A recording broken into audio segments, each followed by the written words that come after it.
All right, welcome back, No Problem Parents. Hey, I have a couple of really amazing resources for you today that I want to highlight, both of which we've highlighted on the podcast before, but I just want to share a little bit more with all of you today about the impact that each of these companies are having on the way that we communicate with our kids, teach communication through curiosity, not only just about learning in general, also about learning how to celebrate differences and learn about the uniqueness of others. So today my guests are both Drew Vernon from Tonies, the Tony boxes. You've heard me talk about those before. And then also Carissa Carell from Jack's Basket, an organization that's dedicated to celebrating children with Down syndrome and advocating for acceptance. And they're doing so much more than that. March 21st was World Down Syndrome Day, and we didn't get this episode out in time for that, but I still wanted to make sure that we acknowledge it in this month of March. I decided to pair these episodes together to remind us of the power of curiosity in learning about our differences and uniqueness and how we can help to teach our kids. And so whether through storytelling with Tonies or the inclusive mission of Jack's Basket, we are encouraged to embrace diversity, celebrate our differences, and create a more inclusive and accepting world for all, starting with our kids. So fun. I have huge respect for both of these companies. I hope you enjoy today's episode. Hey there, parents. Thanks for listening to the No Problem Parenting Podcast. Are you ready to become the confident leader your kids crave you to be? Are you losing your crap on your kids, yelling, giving in, and exhausted at the end of every day?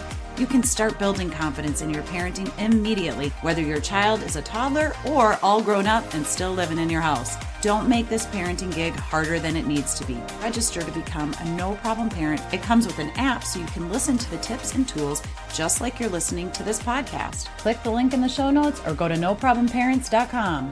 Become a No Problem Parent today.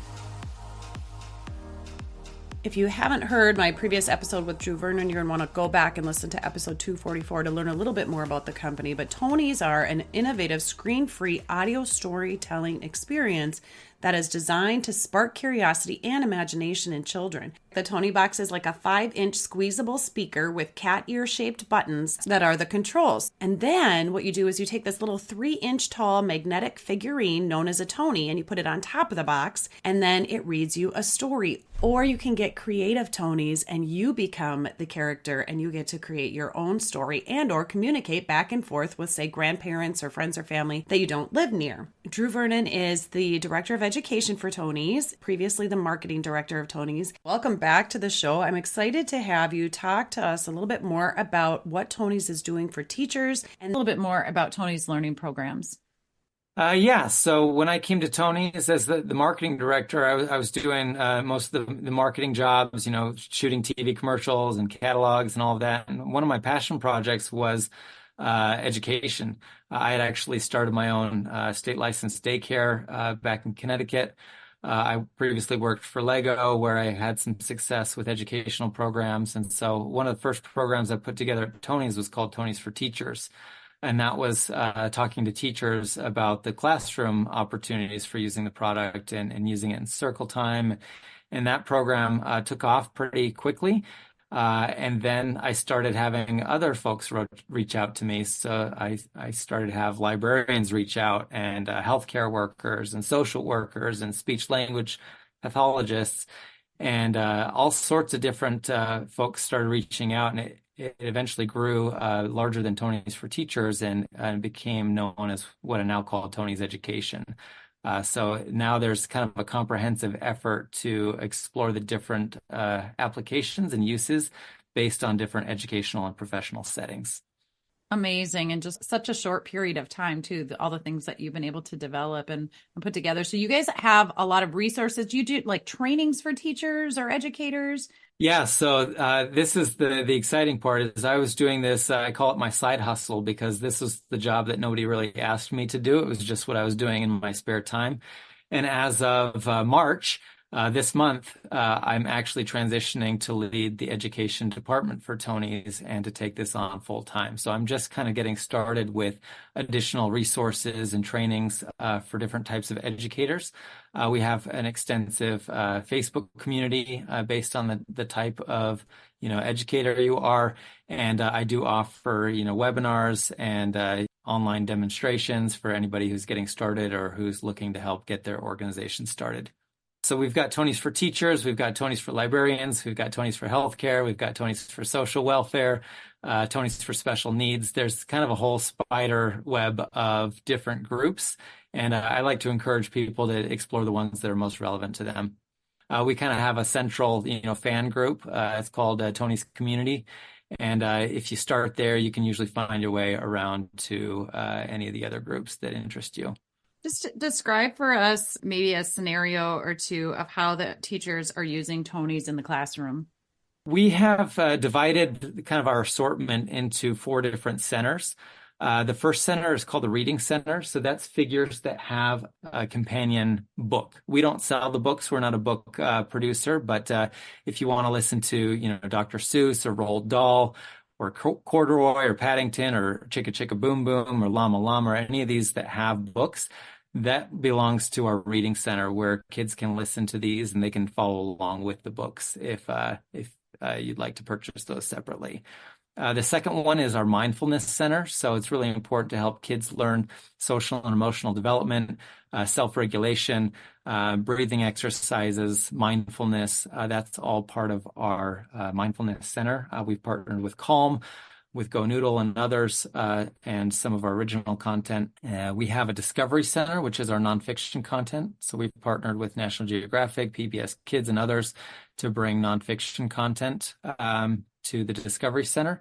And then finally, we have the Play Center, which is going to be about interactive play and music, so getting your wiggles out. And so these 4 centers are being used in the classroom in different ways. It can be part of circle time.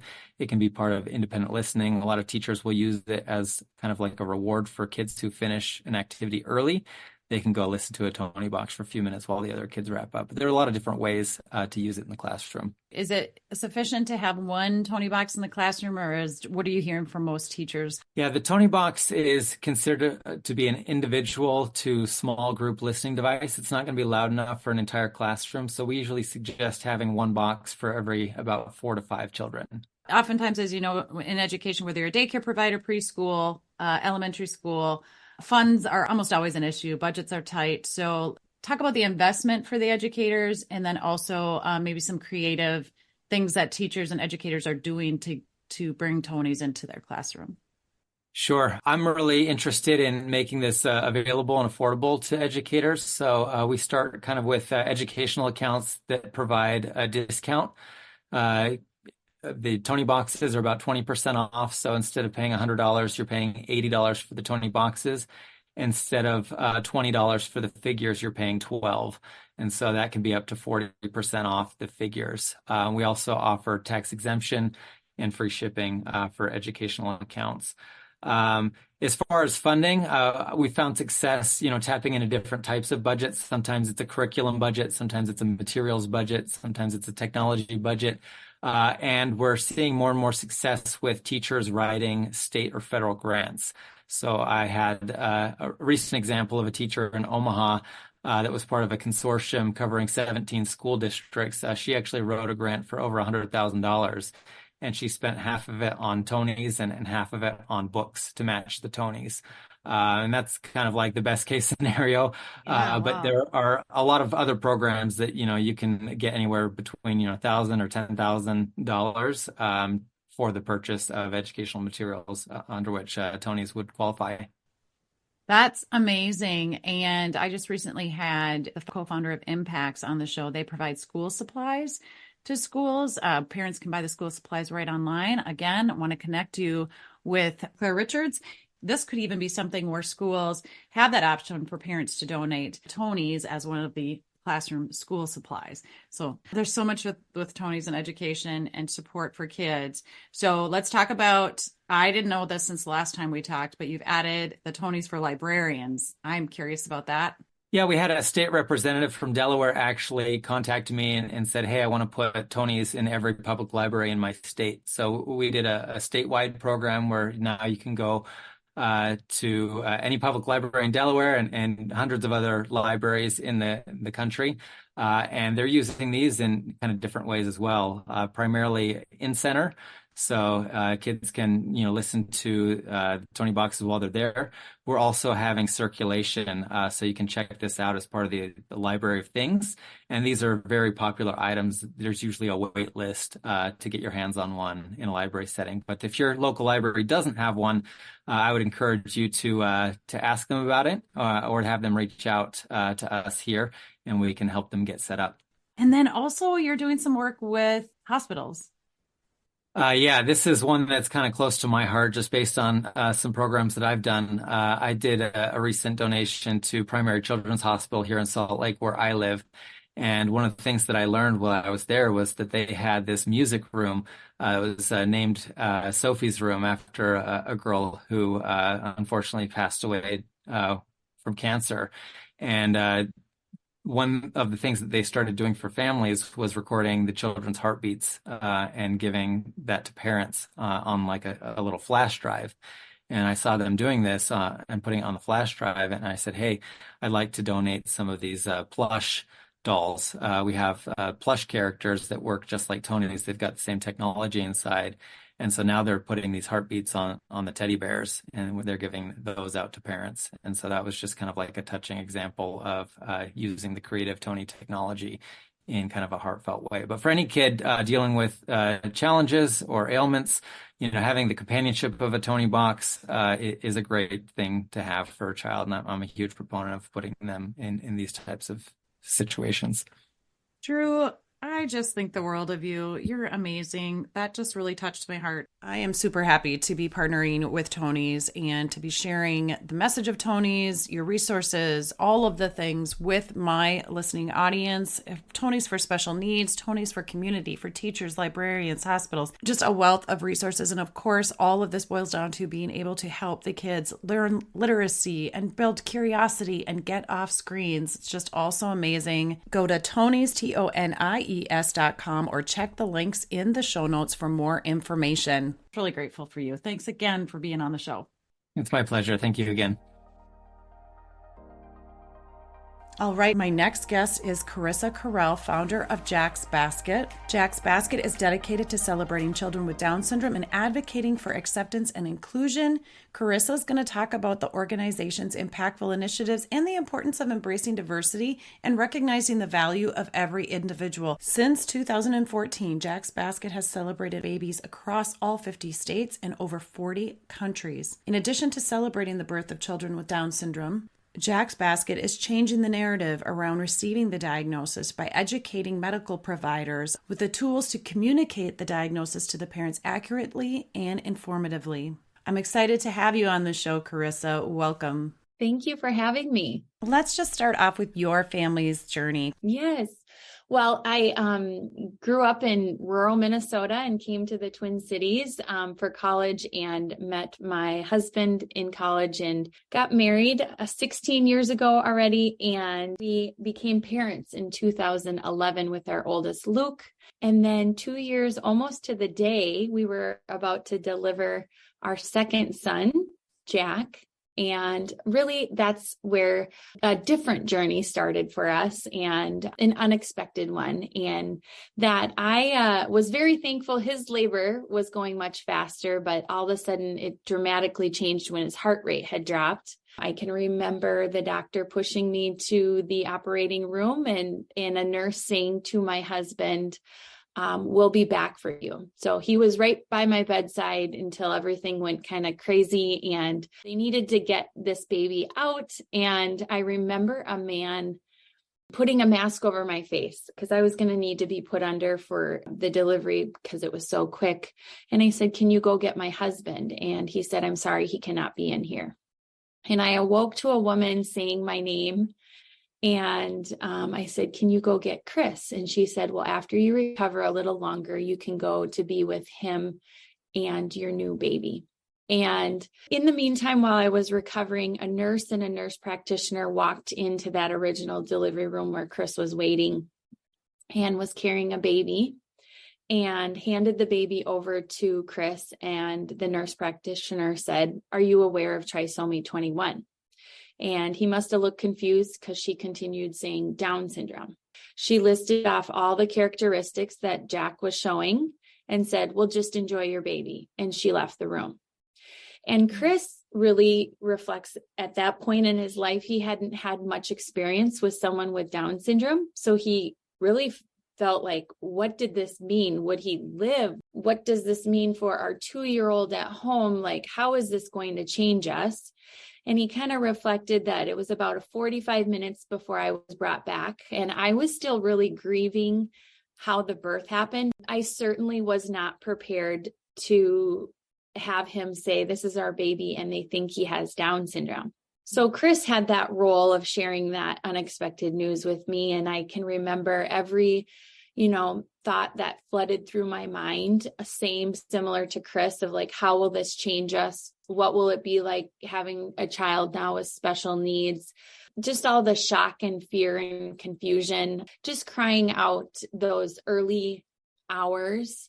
And I remember a nurse coming in the next morning, and her name's Diane. And she looked at Jack in the little bassinet and she said, look at your precious baby.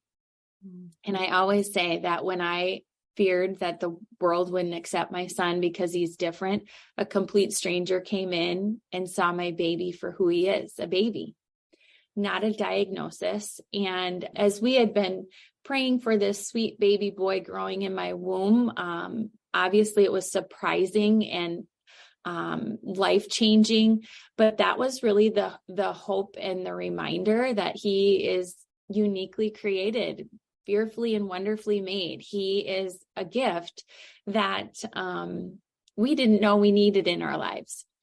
And as our friends and family just came alongside us and of course would love us because love our little sweet one no matter what, we came to realize that families, as they were navigating, however they responded to that diagnosis, as they learned more about their child and fell in love with them for how they uniquely are, they wouldn't change their child. They just change how the diagnosis was given to them.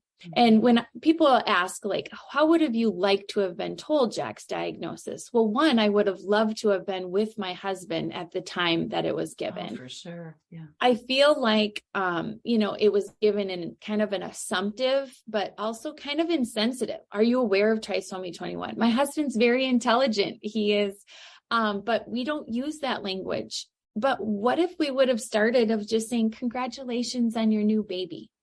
Right? Like, this is a new precious life. And ultimately, when we start these discussions and again, there are in life some very difficult conversations and what we would say objectively bad, but research shows that parents wouldn't put Down syndrome as a bad thing or something that people need to start the conversation with. I'm so sorry, your baby has Down syndrome. So that kind of started this really new journey of learning more about Jack, connecting with this loving and supportive community of parents that were, loving and living their lives with a child with Down syndrome. It really just fueled my passion to say this needs to change at the very beginning with how providers are sharing this news with new families, but also why these families are leaving the hospital or the clinic without any information, but first and foremost, without hope. We need to get them a connection to this community. And that's the thing that I was really on a mission to change. Tell us when you decided it was on your heart to start Jack's Basket. When did that actually begin? How old was Jack? He was about 9 to 10 months old, and I had gotten connected to a classmate from college, someone they knew just delivered a baby with Down syndrome, a baby girl. And the way that family was treated in the hospital, and they were there for 3 weeks, and this mom, when I got connected to her and heard her story, and it was shouted out in the room seconds after her daughter was born. And I just kind of kept thinking, like, no, this needs to change. So as we were approaching his first birthday, I thought, what a way to celebrate the year that we've experienced with him, that there were many tears on the actual night he was born, that I wanted to provide hope to a new family. So we put together a letter and we put it in a basket with newborn gifts, because whenever you have a baby, you get showered with gifts. And then we put all of the resources that are free and available to families in that basket. Because I also, when I was connecting with that mom, she hadn't met one other parent, and her child was now months old. And you could just tell and feel the grief that she had, how this was still impacting her. And I just felt like, what if she would have gotten connected to someone sooner? Just having glimmers of hope that I feel like my heart broke for her, of what she didn't know was out there. And so what was initially a thought to celebrate this baby at the hospital that Jack was born in 2014, I found out through social media that a family had received a basket we left on Jack's first birthday. They had a little baby boy. The mom expressed that it brought them hope for the future with their new baby boy, but she said it was the only congratulations she received while they were in the hospital. Again, it was a bittersweet, like we got to welcome and celebrate another little boy in honor of Jack's first birthday, but it also was just the reality that they were treated differently. No one congratulated. How can you not think that once you go home that the world it's just going to be challenging and hard because of how the world sees you, not because your child has this diagnosis, but how society views your child. Mm-hmm. And so I basically drove to every Twin Cities hospital, and I'd swing by the nurse's station and I'd say, "Hi, can you tell me what you do when a baby's diagnosed with Down syndrome?" And again, 2014, and they'd look at me and say, "I don't know." And, there was an outdated binder that had all the delays and all these outdated pictures that scared me. That's the binder I got. And I thought, this isn't what families need to hear. They just need to say, "Hey, how are you doing with this new news?" But first and foremost, congratulations. So what then that grew, and we had an opportunity to media picked it up of what we were doing, and we started getting requests from all over the US. And today we have celebrated babies in 40 countries in all 50 states, because ultimately my heart is every baby deserves to be celebrated. Every family deserves to be congratulated. And really, it's a chance to have us all reflect of, do we see each person as somebody created with a purpose to do amazing things? And I'm hopeful that through the message of Jack's Basket, that is happening. And communication is a skill. So I teamed up with what is now our medical team on the Jack's Basket board and committees to create these tools so that providers can be prepared to deliver unexpected news. Many families are finding out with screening tests. They're easily given at the first few weeks of pregnancy.